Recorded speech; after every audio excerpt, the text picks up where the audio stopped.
The storm outside was relentless. Rain pelted the roof of the 18th century countryside monastery like nails, and the wind howled like a beast denied entry. Inside, candlelight flickered against damp stone walls as Father Marcus carried a weathered book bound in lambskin, the ancient records of St. Helena's order. He walked alone, past decaying crucifixes and closed wooden doors that hadn't been opened in decades. The monastery had been closed for nearly 200 years, until today. A young documentary crew, Sarah, a skeptical journalist, Daniel, the cameraman, and Mia, the sound engineer, had secured permission to film its history for their ghost hunting channel. They weren't believers until the sun went down. The first sign was the bells ringing on their own, not a rhythmic chime, but an erratic, tortured clanging. Daniel laughed nervously, probably the wind. But Sarah noticed something chilling. The rope used to ring the bell had been cut decades ago. That night, they set up cameras in the chapel, corridors, and old nuns' quarters. As the group reviewed the footage from the first hour, their laughter died. In one frame, a shadow moved across the hallway behind Daniel. It wasn't one of them. It had no form, just a void. They played it again. The shadow stopped, turned, and in a single frame, faced the camera. Its face was a hollow, bleeding void with no eyes. Sarah's voice cracked. Pause it. Zoom in. Daniel trembled. That's not possible.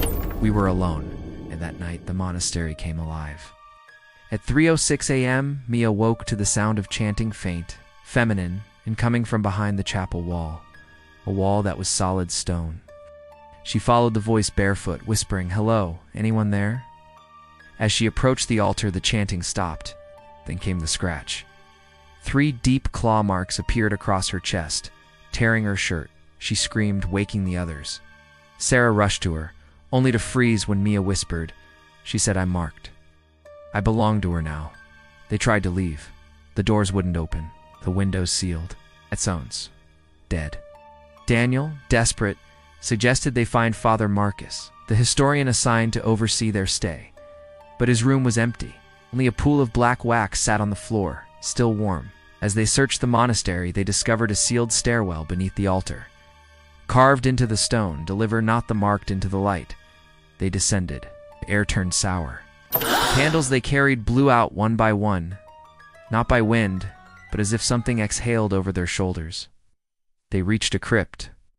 In the center lay a coffin chained shut and surrounded by crosses, all facing inward. Daniel moved closer. The coffin rattled. A whisper slipped out, low and childlike. "Let me show you what she saw." The lid burst open.